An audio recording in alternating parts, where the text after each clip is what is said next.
everyone.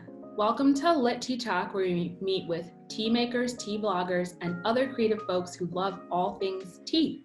Today we're talking to tea blogger and avid reader Ashley Arnez. Her blog is Ash Loves Tea. Welcome, Ash. In 2017, I started my blog, ashlovestea.com. Basically, my blog addresses, obviously, tea, but also self-care. There's a little pop culture in there. It's just a fun place where I document my tea journey.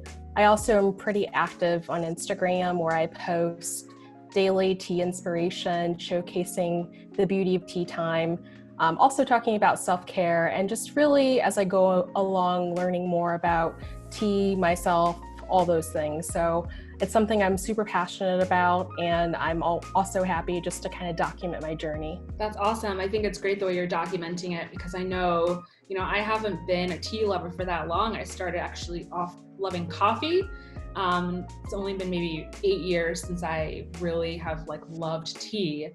And so I love when people document their journey and how they got to where they are. I think it's pretty cool. On my blog and my platforms, I really want a place where people feel comfortable to be like, hey, I drink Lipton, but I'm interested in learning more. And I'm not a judgmental person at all in that regard. I started off growing up drinking Celestial Seasoning when I was sick. And then as I grew older, I learned more about tea and the different traditions around the world. And I think even as I learn more, I never hold myself up to be like, hey, I know everything, because I think the thing about learning, but also especially the culture of tea, is that there's always something new to learn. So I very much am just like a sponge. I kind of take a lot in. I like the community aspect, and I like just using tea as a way to learn more about the world around me and having conversations with people. As I grew up and when I was in college, I was a really anxious person. Someone who didn't really take a lot of time to kind of relax and even have a routine. And I like that being a tea drinker has allowed me the opportunity to create a routine in my life. I know there are people out there that really thrive with having something that they regularly do. Tea is that for me. In the morning, it allows me to have a little bit of caffeine. In the evening, it's something to relax. So I love that it's doing something for myself. I can make it as simple as, you have a mug and some leaves, or I can go full out. And I think those little things that you do, this pretty aesthetic thing of maybe having a pot of tea, makes your mundane days feel special. So I just love that there's a range there. And because it's so much a part of my routine, it gives me something to look forward to. It's something that I can do very calming for my body. And it's just something that makes every day special in a way. So I appreciate just the flexibility of experiences I can have with it. How did you have to make, or what adjustments did you have to make in this COVID world when it comes to your tea routine? Because I'm sure normal or regular work life, or life in general, has changed so much in this last year. How did you use your love of the routine and using it as self-care to kind of heal? We have so many things that are no longer in our routine anymore. I don't eat out, obviously, because of COVID anymore, the going places. But even at your home, you can still create special moments, special relaxing times. And it doesn't have to be expensive. It doesn't have to be grandiose. It doesn't even have to take a lot of time. And however you do that, obviously tea's my thing, and that's how I do that. But there's little things that you can do to make your life special. So you just gotta savor those, especially during COVID, where things are just so chaotic. 100%. So are there top 3 top teas that you would recommend when you're like, I'm really stressed out, or or I'm having a great Sunday rainy afternoon, or okay, it's bedtime, maybe I need to relax? Do you have your go-to teas for that? Through the process of just even having my blog and posting on Instagram, I drink so much tea, and it changes. My favorites change from a day to day, but I'd say for the most part, I love a good peppermint herbal blend. Just kind of the way that it makes you feel, the cooling feeling that your body gets. I think that's something that you can drink anytime throughout the day. It's a tea I recommend for people who are like, hey, I don't know if I drink tea, or, you know, if I like herbal blends. I also really enjoy, as I mentioned, blooming teas. So if you're not familiar with blooming teas, they are little rolled up balls that you put water on and they expand into these beautiful flowers.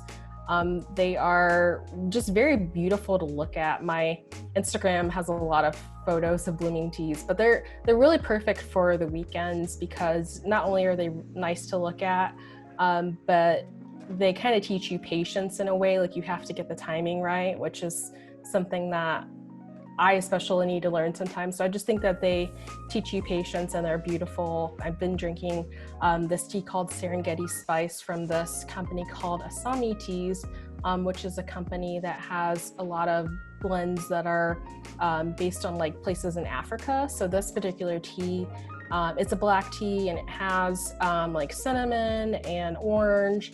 And I love just kind of the warming feeling that you get from it. I call it a very cozy feeling tea. So it's something that I love to enjoy in the winter months, especially, you know, you wake up in the morning, you need the caffeine, but also just something to make you feel really good. Do you have a favorite tea house, whether it's in the DC area or somewhere else? I'm based in Indiana. One of the places that I go kind of a lot is this company called Louisville Tea Company. They have a lot of blends there, an excellent selection. So like if I'm visiting family or something, I'll check that out. But there's just so many places that, like if I go travel, which again, I'm not doing as much as I would like to with COVID, of course, but when I go to a new place, the first thing that I'm looking at is like, where is a tea house? Where can I go check one out? Can you share what your favorite book is that you've read in 2020 so far? Let me start by saying, okay, 2020 has been so weird. I was looking back at the books I've read this year and I was like, I can't even remember reading this. I don't know if other people are having the same experience. But the one that I really recommend and enjoyed a whole bunch is this book called The Last Flight by author Julie Clark. It's a thriller book, and essentially the premise is that these two ladies meet in an airport. One is having some issues and potentially might be being followed and stalked, and they switch lives. And I thought it was a really good book, one, because I'm not traveling as much due to COVID, so just like something set in an airport was just a nice little, I guess, getaway, but also it's just a really good thriller book, which is mostly what I read. If you ever look at my blog and kind of the books that I recommend, I love a book, and I kind of say books that could basically be Lifetime movies. I love those types of books. So, but that's the one I probably recommend the most out of the ones that I have read and remember. What has surprised you most in your journey in building up your blog or in your tea journey? I have been super surprised at how expansive the tea community is. When I started my blog, I did not realize that, like, not only were there people that just love tea, but there are people that really love tea and they're like writing about it and studying it and talking about it. So this has been a great year, kind of like interacting and connecting with other tea lovers for me. Before I just had no idea that it was so expansive. And especially if you're on Instagram, tea Instagram is pretty legit. Like, there's so many people out there with either tea accounts, or there's a lot of companies out there, and it's just a super fun place. It's actually, I think, in the realm of like internet places and like very niche groups. I think it's probably one of the more positive ones, and people are just like living their best life, drinking tea, talking about teas that they enjoy. So it's just such a big community. And I talk to my friends and stuff about like what I'm doing, and I'm like, yes, I am in a tea community, and that is a thing. And they're like, that is so weird. So not a day goes by that I'm like, how did I find this community? It's pretty awesome.